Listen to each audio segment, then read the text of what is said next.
Bom, vamos continuar hoje a nossa série Eu Tenho Fé. É uma série que nós construímos com o intuito de nos motivar diante de tudo que nós estamos passando. Estamos passando por lutas, por provações, esta pandemia, e de fato nós precisamos entender a nossa fé, entender o que é fé em Cristo Jesus e sermos desafiados a um viver pela fé. E é por isso que essa série é tão significativa, e nós estamos estudando no livro de Hebreus. Eu quero já convidá-los a abrirem comigo lá em Hebreus capítulo 11, versículos 4 a 7. É por isso então que essa série é tão significativa, porque nós precisamos de fato sermos fortalecidos na fé.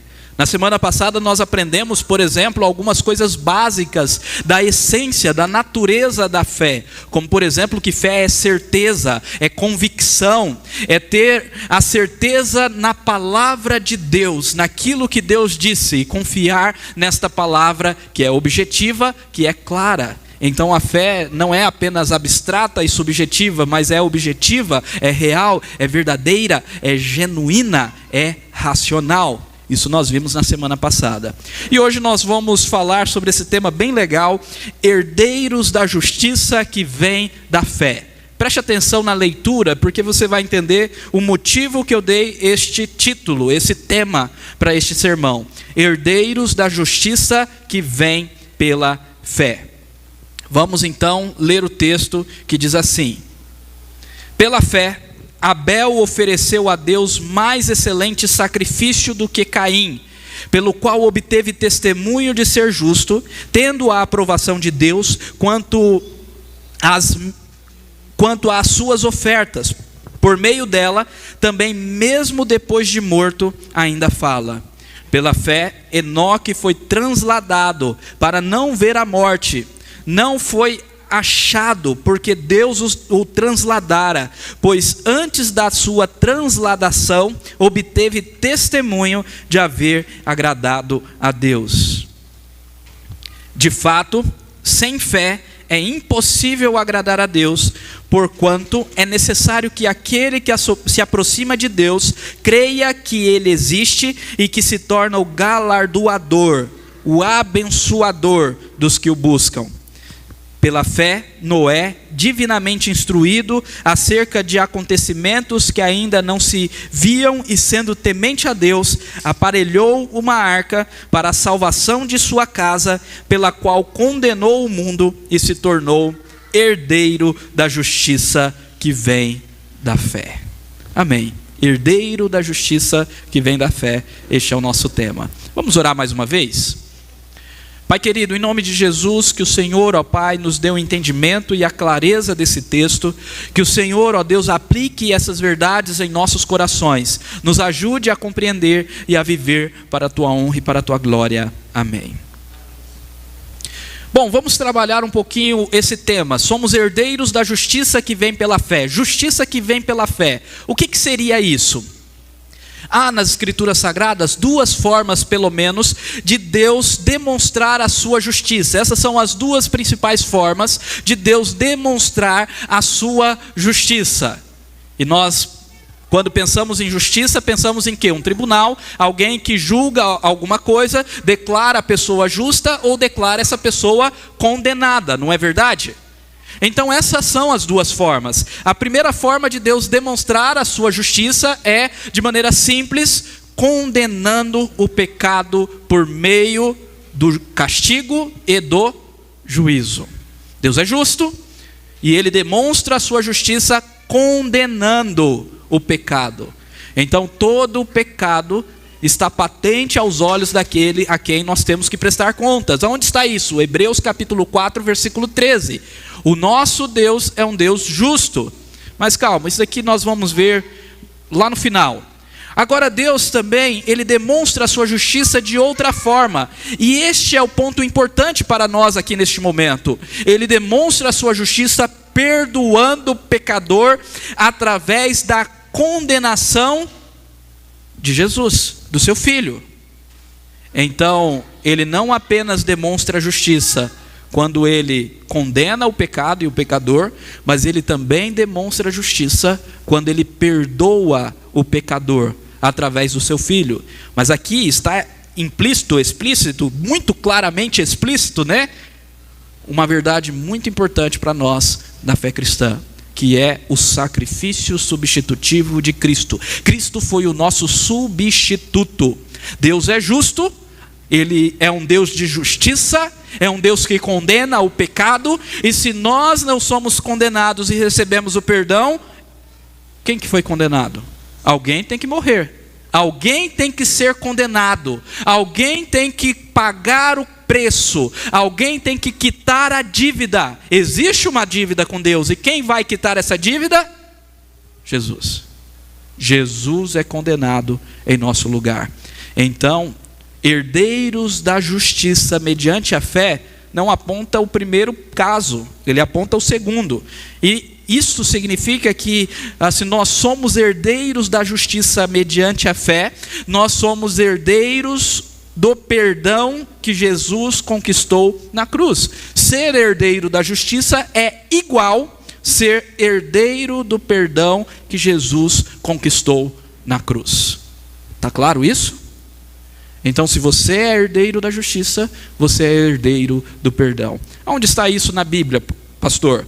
Claro, se eu estou falando isso daqui, tem que estar na Bíblia.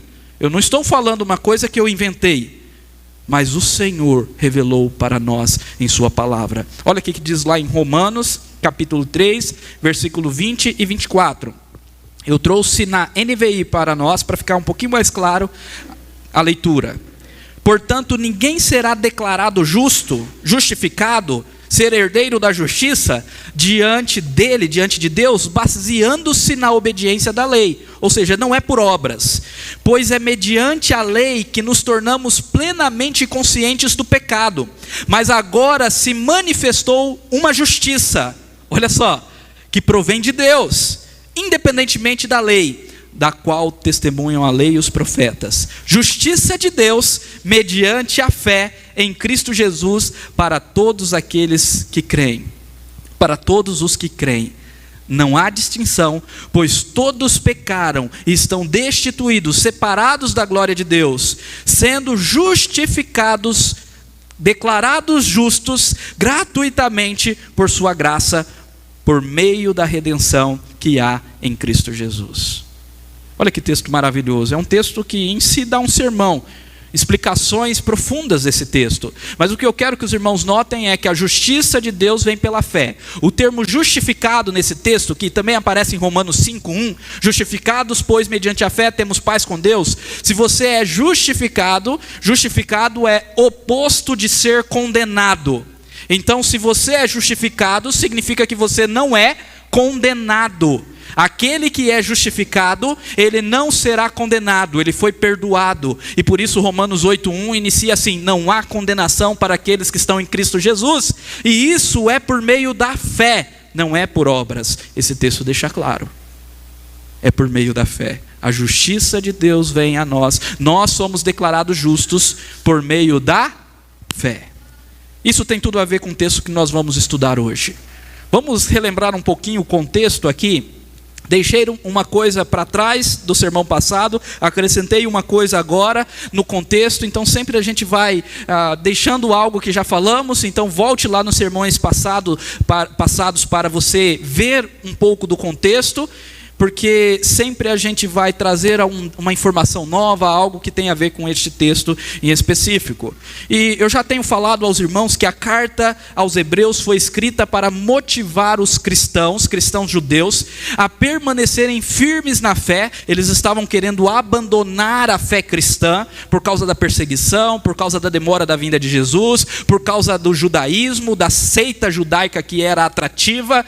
Eram N fatores. Às vezes nós também está diante dos nossos olhos, somos atraídos por fatores que querem nos desviar da fé cristã. Sofrimento, perseguição, outra seita, alguma coisa que nos leva distante do Senhor e da fé genuína e verdadeira. Esses judeus cristãos estavam querendo se afastar dos caminhos do Senhor. E por isso o autor escreve esta carta para mostrar a superioridade da fé cristã. No capítulo 10 de Hebreus, nos versículos 32 a 39, o autor, que não se denomina, ele firmemente exorta os cristãos a perseverarem na fé. É um texto que nós tivemos uma exposição bíblica no início dessa série. Eles, os cristãos daquela época, e nós também, deveriam perseverar firmes na fé. Por quê? Porque os da fé não retrocedem. E aqui um detalhe muito interessante: se você tem a fé verdadeira, você não vai retroceder. Se você retrocede, se você abandona, se você não volta para os caminhos do Senhor, significa que você nunca foi salvo. Você teve talvez o que nós podemos chamar de uma pseudo-fé, um convencimento, mas a fé verdadeira não. Porque aquele que tem a fé verdadeira, que é dada por Deus, este não desvia. É isso que ele diz lá em Hebreus capítulo 10, 32 a 39. Os da fé não retrocedem para a perdição. Em Hebreus 11, então, ele passa a definir o que é fé e exemplificar o que é fé, tendo como a máxima que sem fé é impossível agradar a Deus. Um versículo, inclusive, que está no texto de hoje, que nós lemos, agora nós vamos meditar mais nele. E a passagem de hoje, então, inicia o que é conhecido como a galeria dos heróis da fé. Talvez você já tenha ouvido falar disso, a galeria dos heróis da fé, que são homens e mulheres que foram notáveis por sua fé. Sim, são homens e mulheres que fizeram coisas grandiosas, a obra de Deus, mas que foram notáveis pela sua fé, porque também eram pecadores, também eram falhos, e pela graça e pela fé eles alcançaram misericórdia do Senhor. Inclusive, esta é uma das aplicações que a gente vai chegar lá no final. Então, entrando no texto, herdeiros da justiça que vem pela fé. Eu quero dar enfoque na justiça, e nós vamos entender o que é essa justiça que nós recebemos de Cristo. Quando nós temos fé nele, nós somos declarados justos, recebemos a justiça de Cristo em nós. O que essa justiça nos muda, nos transforma na nossa atitude, na nossa prática, na nossa fé ativa e prática. E é isso que eu quero destacar. Então, em primeiro lugar, essa justiça nos faz adorar a Deus com excelência. Herdeiros da justiça que vem da fé. Justiça que nos faz adorar a Deus com excelência. Isso é muito importante. Olha o que diz o versículo 4 aí. Pela fé, Abel ofereceu a Deus mais excelente sacrifício do que Caim, pelo qual obteve testemunho de ser justo, tendo a aprovação de Deus quanto às suas ofertas. Por meio dela, também mesmo depois de morto, por meio da sua fé, mesmo depois de morto, ainda fala. Aqui nós temos no início desse versículo a expressão que pela fé Abel ofereceu o melhor sacrifício a Deus. A história de Abel está registrada em Gênesis no capítulo 4. Abel era filho de Adão e Eva, assim como Caim era filho de Adão e Eva. E Abel, certa vez, certa oportunidade, ele chegou diante de Deus para oferecer uma oferta, um sacrifício ao Senhor. E esta era a forma de se adorar naquele tempo. Certamente o Senhor já havia orientado Adão, já havia orientado a Eva como ele deveria ser adorado. Nós não temos o registro disso, mas é mediante a palavra do Senhor que a adoração é instituída. Então Adão e Eva ensinaram seus filhos que eles deveriam adorar ao Senhor. E os seus filhos sabiam que existia um Deus e sabiam que esse Deus deveria ser adorado de tal e tal forma. Então Abel pega das primícias do seu rebanho um cordeiro e oferece ao Senhor como oferta em sacrifício. E a palavra do Senhor diz lá em Gênesis 4:4, Abel por sua vez trouxe das primícias do seu rebanho e da gordura deste agradou-se o Senhor de Abel e de sua oferta. Então Deus se agradou da oferta, porque a oferta era melhor, era mais excelente. A oferta de Caim não era melhor, não era mais excelente. Caim, ele pegou também, foi adorar a Deus, ele entendia que deveria adorar a Deus, mas ele pegou não das primícias. E ele também não adorou ao Senhor com sacrifício de sangue. Um era pastor de ovelhas, cuidava de rebanho, e outro cuidava da agricultura, plantava e colhia. Então pegou dos frutos que ele colhia e levou ao Senhor. Só que Deus não se agradou da oferta de Caim e se agradou da oferta de Abel, porque a de Abel era conforme a palavra do Senhor. Uma coisa que nós aprendemos aqui é que a adoração é sempre conforme a palavra do Senhor. Eu não posso inventar. Eu tenho que seguir o preceito do Senhor para adorar. É da forma que Ele me diz que Ele quer ser adorado, e não da forma que eu acho que é o melhor. Porque não existe esse negócio que o que importa é o coração. Porque senão Caim teria sido aceito, e Caim não foi aceito.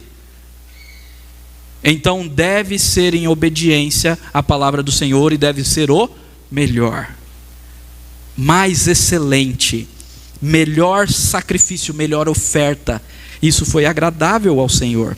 Então Abel, ele recebeu não apenas a aprovação do Senhor. Observe que a aprovação do Senhor está condicionada não apenas a ser a melhor oferta, mas também o ato de fé. Porque entregar o melhor para Deus é ato de fé. E um detalhe muito interessante, né? Porque fé se demonstra na prática. Eu terminei domingo passado falando sobre isso. Fé se demonstra na prática, é ato de fé. Entregar o melhor para Deus é um ato de fé. Porque, meus irmãos, quando nós ficamos com o melhor para nós, o melhor do nosso tempo, melhor da nossa idade, melhor das nossas forças, melhor dos nossos dons, melhor dos nossos bens, ficamos para nós, nós estamos dizendo o quê? Eu não confio que Deus vai me suprir, eu não confio que a minha vida está nas mãos do Senhor. Então é um ato de fé, se entregar por inteiro e completamente ao Senhor, dar o melhor dos nossos sacrifícios. E então pela fé, e somente pela fé, ele recebeu a aprovação nessa adoração sincera, genuína das suas primícias, e recebeu o testemunho de ser justo. Olha só, nós estamos falando que somos herdeiros da justiça que vem pela fé, e Abel recebeu não apenas a aprovação de Deus, mas o testemunho de ser justo, a aprovação de Deus, porque ele era um homem justo, e justo pela fé. O que diz lá em Romanos capítulo 1, versículo 16 e 17? Aqui nós temos uma citação de Abacuque, e Paulo diz assim: pois não me envergonho do Evangelho. O Evangelho é o poder de Deus para a salvação a todo aquele que crê, primeiro do judeu, também do grego, visto que a justiça de Deus se revela no Evangelho, de fé em fé, como está escrito: o justo viverá pela fé. O justo viverá pela fé. É por causa da fé de Abel que ele foi declarado justo. Aleluia. E então o texto continua dizendo que mesmo depois de morto ainda fala. O que é isso? Não é que ele está falando aqui para nós hoje, mas é que ele foi assassinado pelo seu irmão. E ali nós temos o primeiro homicídio. Nós temos ali uma situação de inveja, de ira, de idolatria, aonde Caim se sentiu rejeitado pelo Senhor e matou o seu irmão por pura inveja, por causa do pecado, logicamente. E o Senhor então perguntou para Caim: cadê seu irmão? E o Senhor disse para Caim e afirmou que o sangue do teu irmão clama da terra a mim. A ideia que nós temos desse texto é que mesmo sendo morto por uma injustiça, o seu sangue vem a clamar pela justiça de Deus. E Deus sempre faz justiça aos seus. Mesmo que nós venhamos a sofrer injustiça. Você já sofreu injustiça? A gente fica muito bravo quando sofre injustiça. Há uns 2 anos eu caí num golpe, acho que foi ano passado, não sei. Eu caí num golpe e é ruim demais. A gente fica chateado, querendo justiça, querendo que a pessoa seja presa. Aí às vezes a gente vai atrás das autoridades, as autoridades tiram sarro da gente, dizendo: mas você é muito bobo cair nesse golpe. Ué, mas se é golpe, como que tem que ser inteligente? Entenderam? Injustiça em cima de injustiça. Mas existe um Deus justo que julgará. Porque mesmo que venhamos morrer, o nosso sangue clama pela justiça de Deus. Talvez não aqui no agora, mas no juízo final, que agorinha nós vamos falar sobre ele. Então, ele era um homem justo e adorou a Deus com excelência.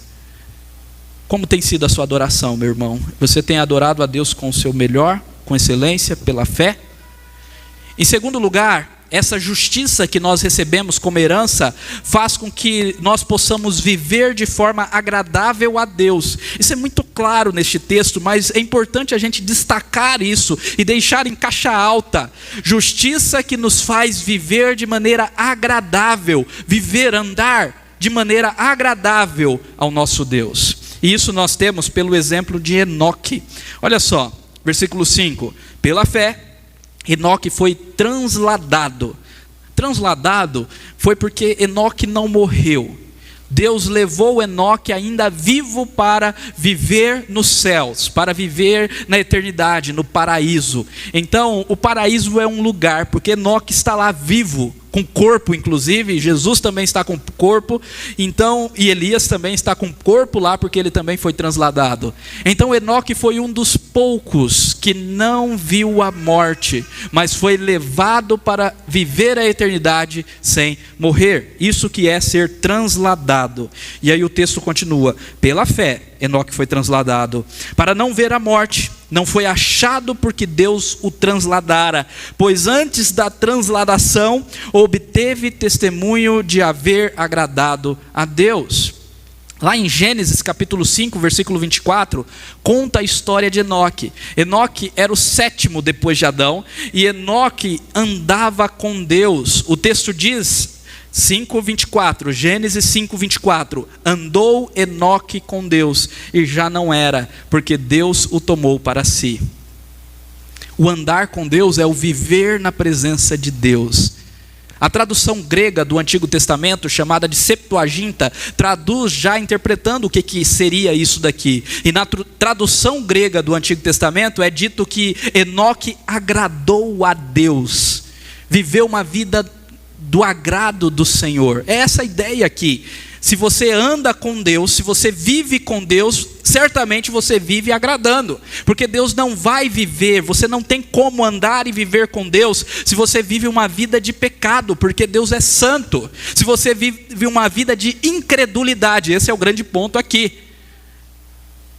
Não tem como agradar a Deus e viver com Deus se você é um incrédulo, cético, se você duvida e questiona tudo a respeito da palavra do Senhor.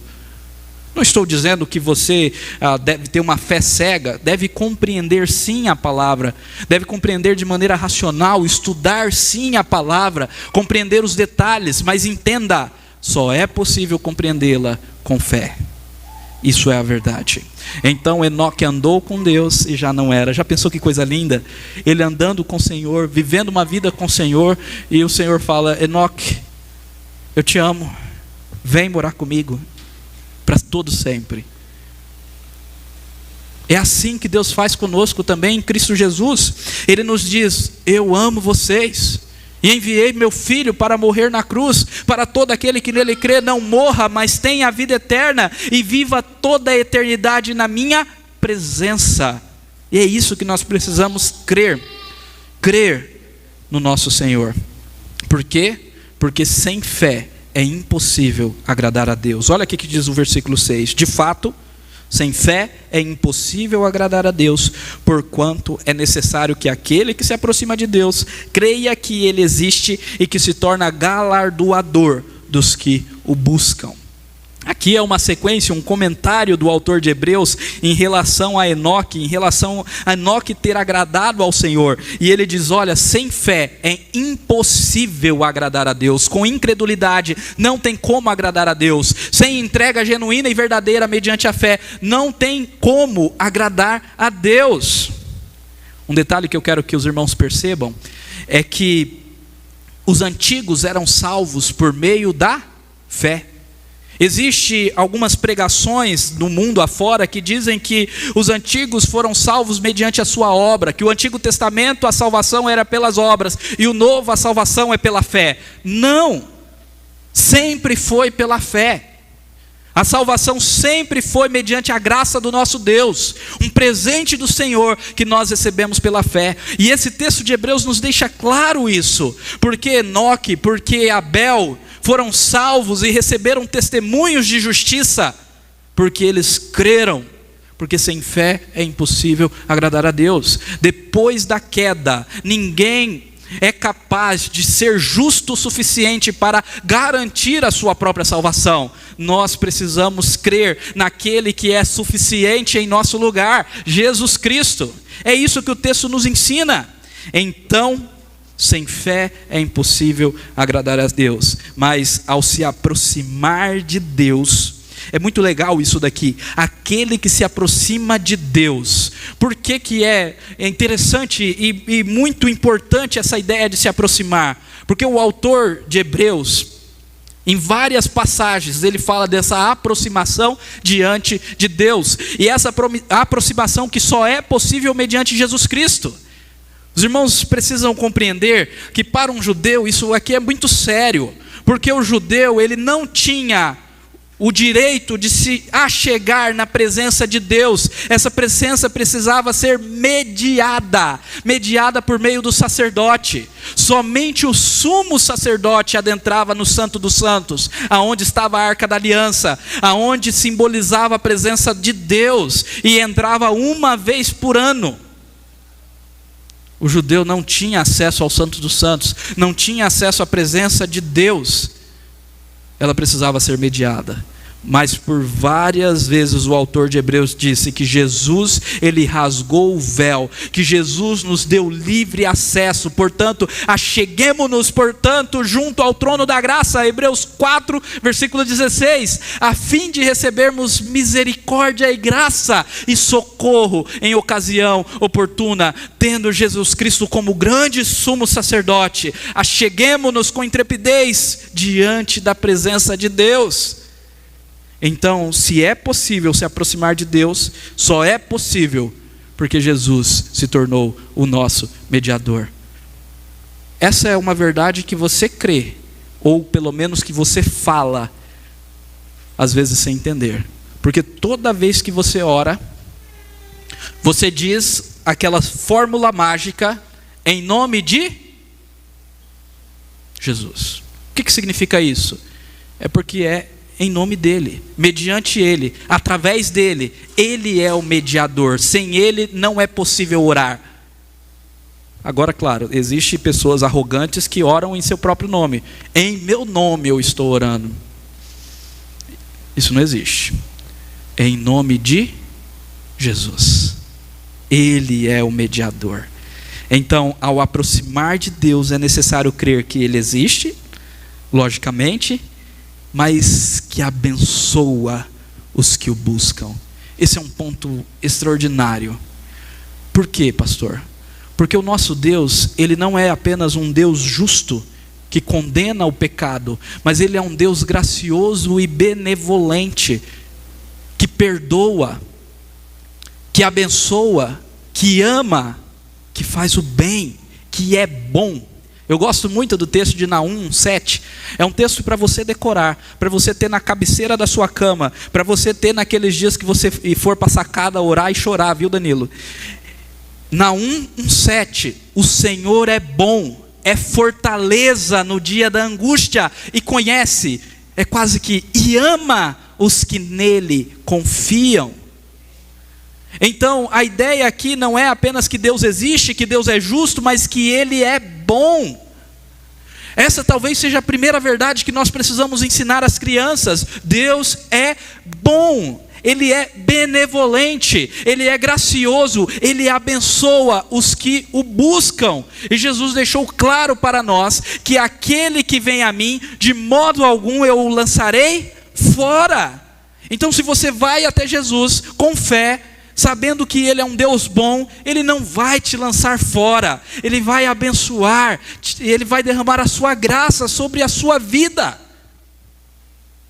Nós precisamos crer nisso, que ele abençoa, que ele derrama o seu galardão, como o texto diz, galardoador, palavra até difícil de falar, daqueles que o buscam, que se aproximam e buscam o Senhor. É importante você buscar ao Senhor. Buscai ao Senhor enquanto Ele está perto, invocai-o enquanto se pode achar. Isaías 55:6. Em terceiro lugar, meus irmãos, nós somos herdeiros da justiça que vem da fé, justiça que nos faz obedientes e tementes ao Senhor, justiça que nos faz obedecer com temor ao nosso Senhor. Onde nós temos isso? Agora, na história de Noé. Olha aí o que diz o versículo 7. Pela fé, Noé, divinamente instruído, então ele recebeu instrução do Senhor acerca de acontecimentos que ainda não se viam, e sendo temente a Deus, aparelhou uma arca para a salvação de sua casa, pela qual condenou o mundo e se tornou herdeiro da justiça que vem da fé. Noé, desses três personagens aqui, é o personagem mais conhecido. E todos nós conhecemos a história de Noé, que Deus o chamou para construir uma arca. O que é interessante aqui é que Deus instruiu Noé para que ele pudesse construir esta arca, alertando Noé do dilúvio que viria. Mas muito tempo depois. E sem nenhuma gota no céu, nenhuma nuvem no céu. Muitos comentaristas dizem que chuva nem existia. Ainda naquela época, Noé começa a construir uma arca. Pensa como que ele sofreu. Os seus contemporâneos, pessoas terríveis, ruins, incrédulos, descrentes, moralmente impuros. Os seus contemporâneos riam dele. E ele está construindo uma arca e ele diz: vai chover. E essa arca é para salvar os animais. E as pessoas riam dele, mas mesmo sem ver, ele construiu, ele obedeceu, porque ele era um homem temente a Deus. A obediência com temor, mesmo sem ver. Isso é muito importante, porque lá no versículo 1 nós aprendemos que a fé é a convicção de fatos que não se veem. Mesmo não vendo, Noé confiou no Senhor e construiu essa arca. Meus irmãos, às vezes nós precisamos confiar na palavra que o Senhor nos dá, mesmo que nós não vejamos. Esses judeus tinham que confiar na palavra que Cristo deu, de que Ele iria retornar, mesmo que Ele estivesse demorando. Ainda mais nós, que vivemos agora há mais de 2000 anos depois da sua primeira vinda, precisamos continuar crendo que Jesus vai retornar a qualquer momento. Ele retornará. O céu será rasgado, Ele virá com todo o seu esplendor e glória ao som da trombeta. Ele vai vir, sim. Não podemos deixar de crer, não podemos deixar de crer que aqueles que morrem no Senhor ressuscitarão, porque Cristo é a ressurreição e a vida. É isso daqui, mesmo que você não esteja vendo, está ruim. Você olha para frente e você não consegue nem ver a luz no final do túnel. Nem o túnel, nem o trilho, nem nada você está vendo. Mas confia, porque o seu Deus é fiel e Ele é Senhor. Noé, ele não via a chuva, mas ele foi divinamente instruído. Hoje nós somos divinamente instruídos por meio da palavra. Deus fala conosco através da sua palavra.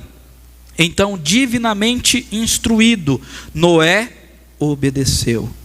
Noé construiu a arca. É legal porque lá em Gênesis 6:22 é dito o seguinte: assim fez Noé, consoante a tudo o que Deus lhe ordenara. Lá na história de Noé, assim fez Noé, consoante a tudo que Deus lhe ordenara. Você está cumprindo o que Deus te ordenou? Agora, o que é maravilhoso é que Noé, obedecendo ao Senhor, cumprindo a palavra do Senhor com temor, ele proveu salvação para a sua família. Olha aí o versículo 7, a continuação. Então, divinamente instruindo acerca de acontecimentos que ainda não se viam, e sendo temente a Deus, aparelhou uma arca para a salvação de sua casa, pelo qual condenou o mundo e se tornou o herdeiro da justiça que vem pela fé. Então ele salvou a sua casa. Salvou de uma maneira material, física, porque eles realmente foram salvos da morte física. Eles não morreram afogados, eles estavam ali na arca, Noé e mais 7 pessoas, que eram os seus filhos, a sua esposa e a esposa dos seus filhos. Mas não apenas dessa forma. Noé foi instrumento do Senhor para a continuidade da aliança. E mais uma vez eu destaco a importância da aliança, tanto do Antigo como do Novo Testamento, que é a aliança no sangue de Jesus. Porque nós temos até hoje o sinal da aliança com Noé. Toda vez que chove você pode olhar para os céus e você vai ver o arco do Senhor demonstrando a sua aliança da preservação, de que Ele preservará este mundo e que Ele não destruirá mais este mundo através de água, mas sim com fogo, quando Jesus Cristo retornar. E salvação, nesse sentido espiritual, nas escrituras sagradas, é quádrupla. É a salvação tanto da penalidade do pecado, ou seja, da condenação do pecado, é salvação do poder do pecado, da presença do pecado e, mais importante, do prazer do pecado. Então, quando nós somos salvos do pecado, nós não somos mais condenados, nós não somos mais escravizados pelo pecado, nós não vivemos mais no pecado dia após dia, e mais, nós não temos mais prazer com o pecado. Quantos se convertem, antes gostavam das suas imoralidades, das suas concupiscências, dos seus desejos pecaminosos, mas agora nos caminhos do Senhor odeiam essas coisas. Não tem prazer nenhum nessas coisas. Certamente não é uma atitude de um convertido sincero no Senhor, olhar para trás, bater no peito e falar: nossa, era bom como na juventude, na adolescência, eu pecava assim, eu fazia aquilo, eu cometia tal imoralidade, eu bebia assim, etc e tal. Com saudosismo. Parece que ainda tem prazer nas coisas que faziam. Mas aqueles que são verdadeiramente salvos não têm prazer nas suas concupiscências, nas suas imoralidades. Ao contrário, têm vergonha. Entregam para Deus, são perdoados, se sentem perdoados, mas sentem sim vergonha de terem cometido os tais pecados. Noé, então, achando graça, a benevolência de Deus, salvou a sua família, não apenas do dilúvio, mas também com a graça de Deus, mostrou o caminho da salvação, que é a aliança no sangue do nosso Senhor Jesus Cristo. E por isso ele se tornou herdeiro da justiça que vem da fé. Nós já falamos sobre isso, nós já abrimos nesse texto de Romanos 3. E Romanos 5:1 diz: justificados, pois, mediante a fé, temos paz com Deus. A justiça de Deus que vem pela fé é a nossa salvação em Cristo Jesus. Amém? Agora eu quero trazer um detalhe muito importante. Porque somos herdeiros da justiça em um mundo condenado. E isso nunca nós podemos esquecer. Aqui no tempo de Noé nós lemos: pelo qual condenou o mundo e se tornou herdeiro da justiça da fé. Eu disse lá no início que há 2 formas de Deus demonstrar a sua justiça. E a primeira forma de Deus demonstrar a sua justiça é por meio do castigo e do juízo. E Deus castiga.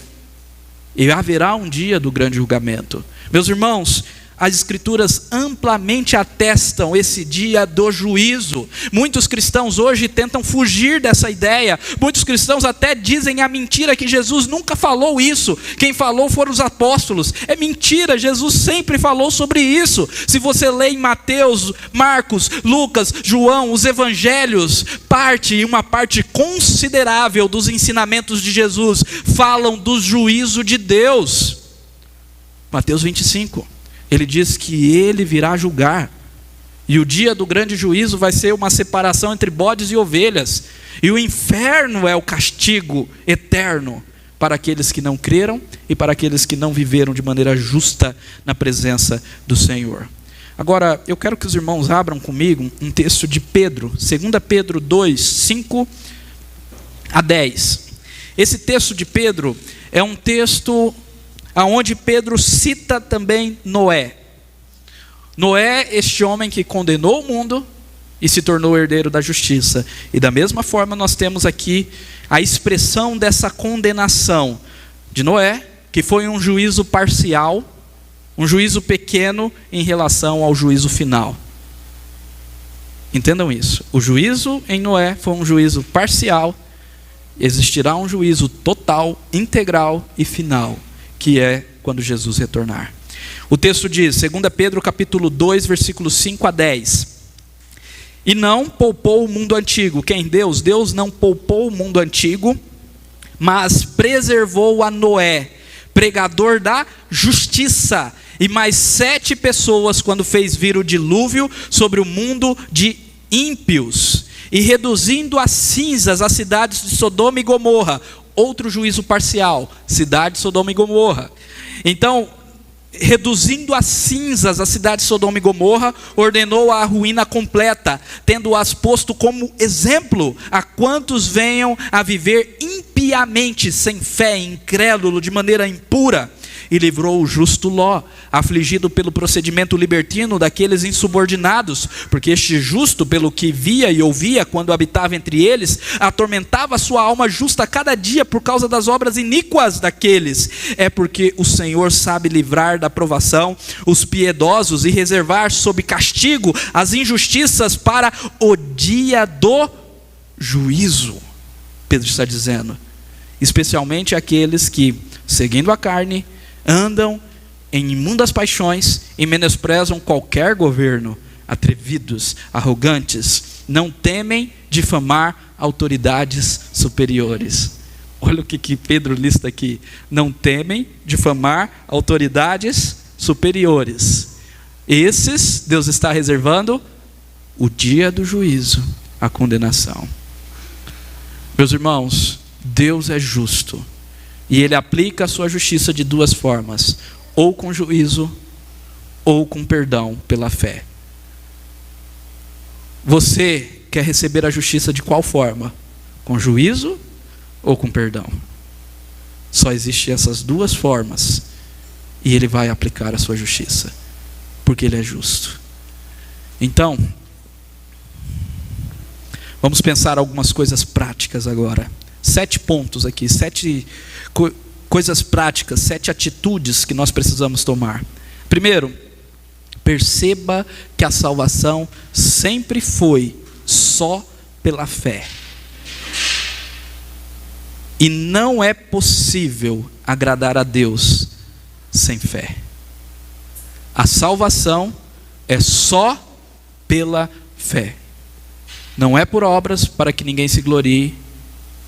Você não pode ser salvo porque você é uma boa pessoa.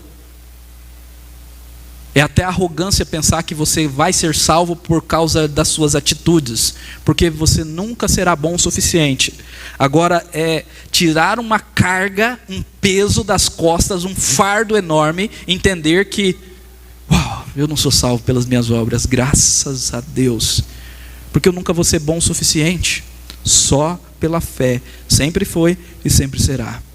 Entenda, meu querido irmão, minha querida irmã, que a fé verdadeira é ativa, se mostra na prática. Quer ver? Adore como Abel. Se você tem fé verdadeira, você vai viver uma vida de adoração. Então adore como Abel. Ofereça a Deus o seu melhor, o melhor do seu tempo, o melhor dos seus dons e dos seus talentos, o melhor da sua idade. Não espere a velhice para adorar a Deus. O melhor também das suas posses, dos seus bens. Dedique ao Senhor todo o seu coração. Adore como Abel. A fé se demonstra na prática. Viva na presença de Deus como Enoque, através do culto diário. Enoque andava com Deus. E você pode também andar com Deus através do culto diário. O que é isso, pastor? Oração e leitura da palavra todos os dias. Isso é o básico do cristianismo. Se você se convertesse hoje e perguntasse, e agora, me converti, o que eu devo fazer? Esse é um dos primeiros conselhos: ler a Bíblia e orar todos os dias. Mas por que no Brasil, no nosso cristianismo evangélico brasileiro, isso não é ensinado? Os crentes não leem a Bíblia, não oram todos os dias. Oram sim, Senhor, muito obrigado pela comida. Senhor, muito obrigado pela janta. Senhor, muito obrigado por esse dia. Senhor, dorme antes de falar alguma coisa. Não é isso. É um tempo reservado para conversar com seu Pai. Ande com Deus. Se ajoelhe, gaste 5, 10, 15, 20, 30 minutos. E Jesus ensinou que você não precisa subir no monte para isso. Jesus ensinou que você precisa ir para o seu quarto, fechar a porta do seu quarto e orar em silêncio, que no silêncio Deus te ouvirá. Então, adore como Abel, viva na presença de Deus como Enoque, através do culto diário, mas obedeça a palavra de Deus com todo zelo e temor, como Noé. Meus irmãos, nós precisamos obedecer. Talvez você está sendo confrontado pela palavra de Deus. A palavra de Deus nos confronta mesmo. Confronta as nossas idolatrias. Ela deve confrontar as nossas idolatrias, porque é a palavra de Deus santa e perfeita, e nós somos pecadores e falhos.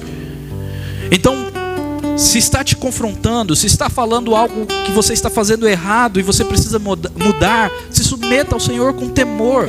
Peça ajuda para Ele, peça ajuda para os irmãos, peça ajuda para os líderes espirituais que Deus colocou sobre a sua vida, mas faça, dê o passo, obedeça, não deixe para depois. Nós estamos estagnados, acomodados, a palavra entra num ouvido e sai no outro. Às vezes eu penso que eu prego e ninguém escuta. Não é essa a sensação dos pregadores que pregam a palavra do Senhor? Então coloque a sua vida diante do Senhor. Hoje, se ouvides a sua voz, não endureçais o vosso coração. Inclusive é um texto citado por Hebreus lá no capítulo 4.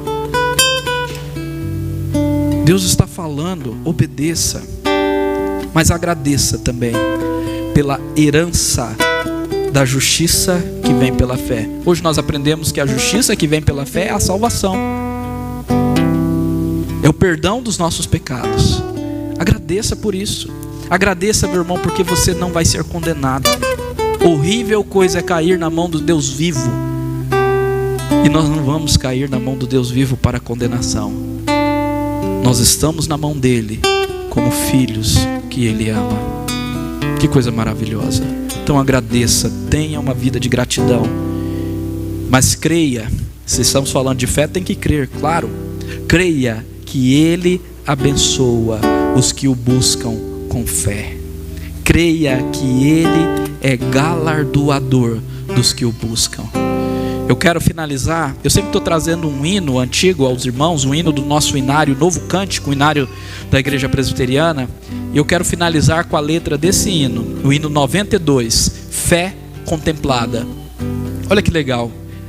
Deus promete grandes coisas conceder a qualquer que peça, crendo que há de obter.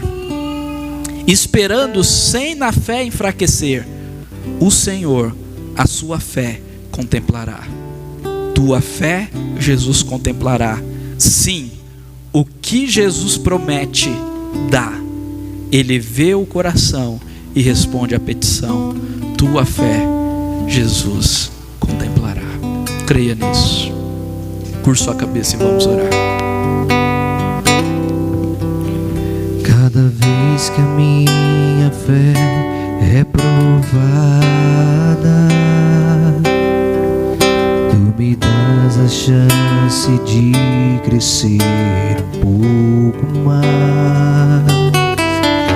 As montanhas e vales, desertos e mares que atravesso me levam pra perto de ti. Minhas provações não são maiores que o meu Deus e não vão me impedir de caminhar. Se diante de mim não se abrir o mar, Deus vai me fazer andar por sobre as águas. Coloquemos de pé, meus irmãos. Rompendo em fé, minha vida se revestirá do teu poder. Rompendo em fé, com ousadia vou mover o sobrenatural. Vou lutar e vencer, vou plantar e colher. A cada dia vou viver rompendo em fé. Amém, Senhor, aleluia.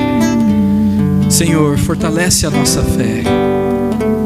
Ó Pai, que possamos crer, ó Deus, crer na sua bondade, na sua benevolência, crer que o Senhor, ó Deus, ama e abençoa e cuida daqueles, ó Deus, que confiam no Senhor, que te buscam e se refugiam, ó Deus, debaixo das suas asas. Ó Deus, em nome de Jesus, edifica o teu povo e a tua igreja.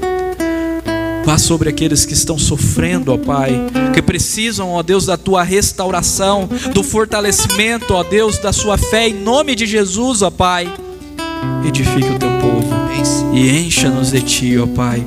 Muito obrigado, ó Deus, pela justiça que vem pela fé. Muito obrigado pela salvação no lugar da condenação. Muito obrigado porque Cristo foi condenado por amor em nosso lugar.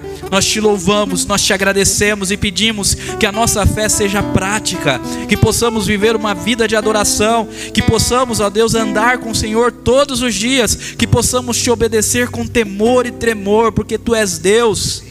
Em nome de Jesus, que o senhorio, ó Deus, do Senhor, o teu reino venha sobre nós, e que a tua vontade seja realidade em nossas vidas, hoje e para todo sempre. E agora, irmãos, que a graça do nosso Senhor Jesus Cristo, a sua bondade, o seu amor e as eternas consolações do Santo Espírito esteja sobre vós, povo do Senhor, hoje e para todo sempre.